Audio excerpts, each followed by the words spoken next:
Afghanistan says it has killed dozens of Pakistani soldiers in overnight border operations. Islamabad also claims to have killed scores of Afghan forces in the clashes. Border crossing, including at Torkham, have now been closed. The Taliban government accuses Pakistan of repeated territory and airspace violation. Pakistan says Afghan authorities are harboring members of the banned militant group Tehreek-e-Taliban who carry out attacks in Pakistan.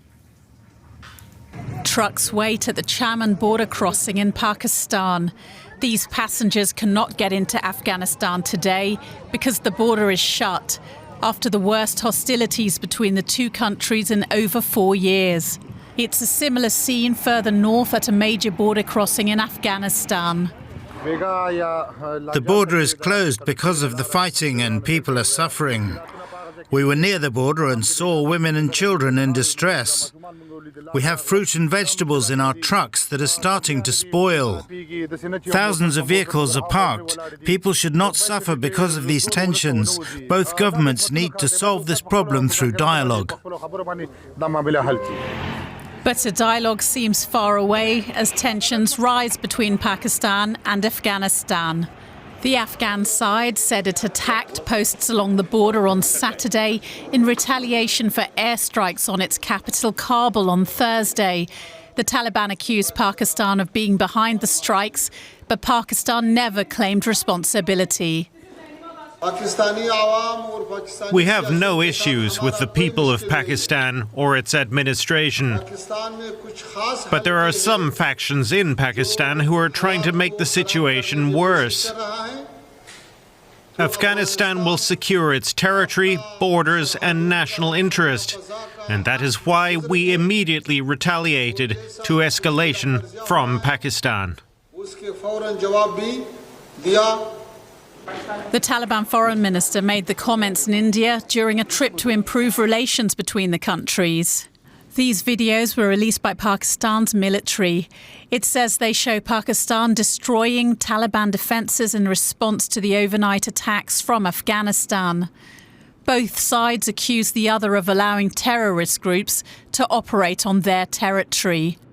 And Islamabad is struggling to deal with militants.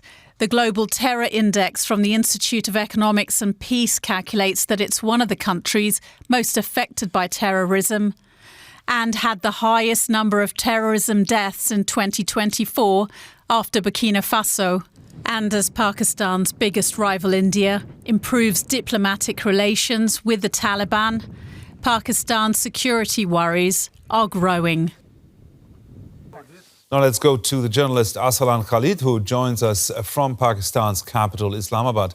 Arsalan, these cross-border firefights with dozens dead on both sides, apparently, are the worst in years. What's the latest that you are hearing?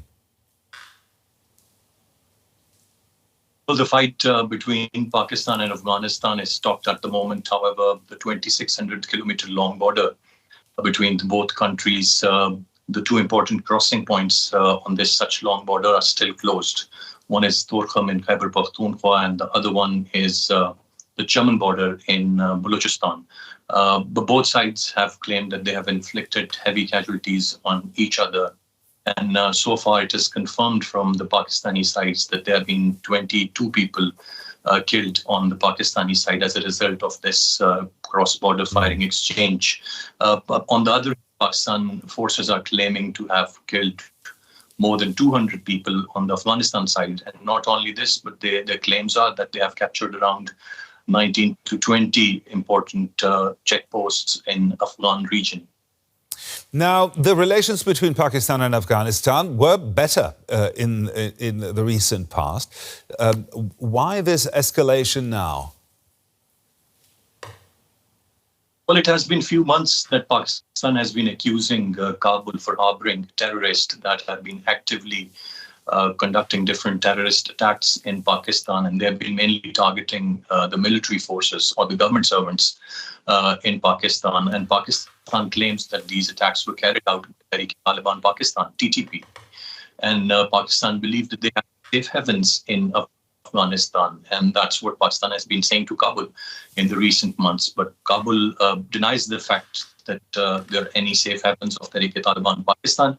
And Kabul clearly states that it's a matter of Pakistan, but not Afghanistan.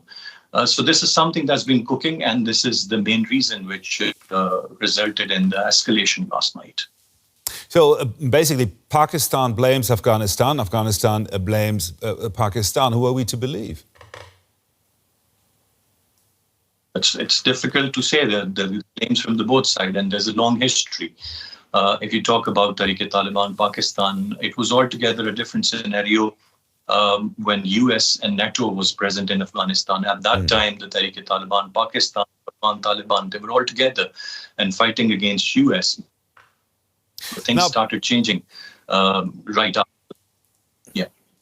Now, Pakistan recently signed a mutual defense agreement with Saudi Arabia. Is there a risk of this conflict widening?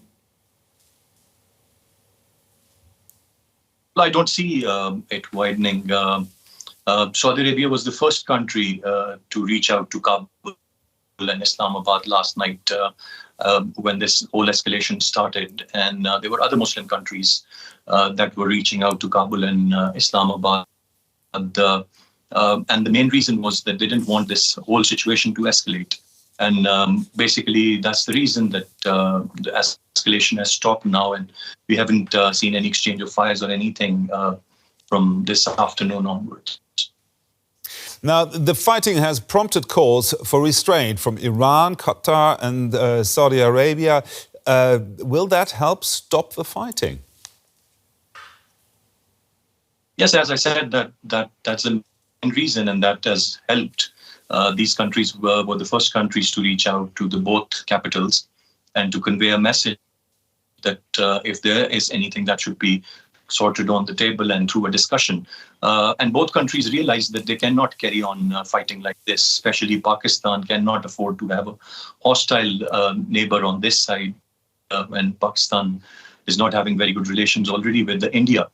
So definitely that is one reason Pakistan and Islamabad has complete realization of the fact, and the Kabul, Afghanistan, that they have understood the things. At the moment, it's a ceasefire, and it appears that it's going to remain so for some time now. Arsalan Khalid there, the journalist reporting from Islamabad. Thank you very much.